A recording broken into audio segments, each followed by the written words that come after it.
Now let's take a look at the just concluded Pan-African Film and Television Festival. Direction le Burkina Faso pour faire le point sur le Festival panafricain du cinéma et de la télévision de Ouagadougou qui a pris fin samedi. Le festival qui s'est tenu au Palais des Sports de Ouaga en présence des chefs de l'État du Burkina Faso, du Rwanda, du Mali et de l'ancien président ghanéen Jerry John Rawlings. C'était le 50e anniversaire de la Biennale. Aujourd'hui, à l'heure d'un tel festival du cinéma qui a fait beaucoup de chemin, voyons ce qu'il représente pour le Burkina Faso et ses citoyens. Revenons sur les performances, bien évidemment, de ce grand rendez-vous du cinéma africain avec notre correspondant Bourema Salouka. Bonjour Salouka. Bonjour. Et dites-nous, le Festival panafricain du cinéma et de la télévision de Ouagadougou, FESPACO, a refermé ses rideaux ce samedi 2 mars. Que peut-on retenir de cette 26e édition? Déjà, pour cette 26e édition de FESPACO, 4500 professionnels et près de 100 000 spectateurs ont pu visionner 450 films, dont 165 étaient en compétition dans cette catégorie.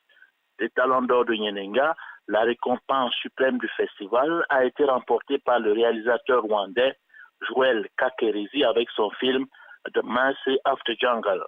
Le comédien Mark Zinga, qui tient le premier rôle dans ce film, s'en sort également avec le prix de la meilleure interprétation masculine.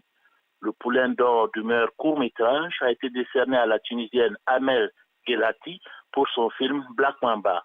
Et dans la catégorie documentaire, la jeune réalisatrice burkinabé Chloé Aïcha Bouro, avec son film Le Loup d'Or de Balolé, décroche les Talons d'Or. Une des innovations de cette édition aura été la place accordée aux films d'animation, dont le tout premier prix est revenu à la Tunisienne Nadia Raïs avec son film Briska. Une dernière chose, et pas de moindre à retenir de ce FESPACO, c'est le mouvement lancé par les femmes du cinéma africain contre les violences dont elles sont victimes. Un peu sur le modèle MeToo, elles ont initié le mouvement Même pas peur pour libérer la parole des femmes en Afrique. Salouka, lors de cette édition du FESPACO, le festival célébrait son 50e, mais pourtant il rencontre encore quelques problèmes dus à son organisation. Comment expliquer cela? C'est vrai, le FESPACO a 50 ans et des problèmes organisationnels subsistent encore. Cette édition a connu aussi c'est quoi qu'en termes d'accréditation ou de réservation de billets d'avion pour des invités, mais dans l'ensemble, les observateurs sont unanimes que le FESPACO a fait des efforts. La sélection des films en compétition a été faite avec rigueur. Les films programmés ont été projetés dans des salles qui répondent aux normes. L'une des critiques majeures a porté sur la cérémonie de clôture du festival jugée trop longue et ennuyeuse. Quand bien même ces critiques sont fondées, il convient de dire que le Burkina Faso est presque seul à supporter le FESPACO. Peut-être qu'avec l'apport désormais de l'Union africaine qui a décidé désormais de soutenir le festival, les choses iraient mieux pour les éditions à venir. Baruka, did I get his name right?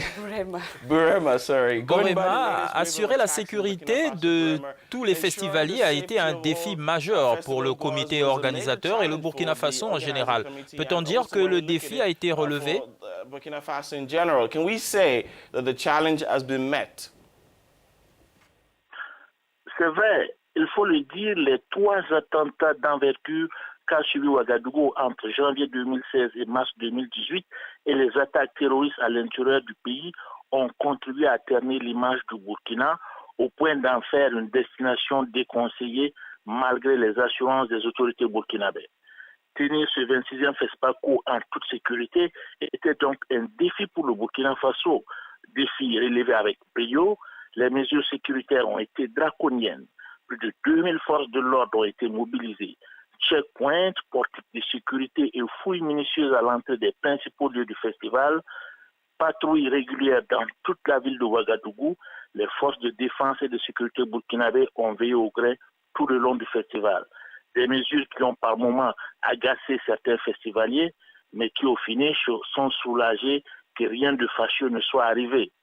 Un sans faute qui constitue aussi un message du Burkina Faso au reste du monde, le pays est bien fréquentable.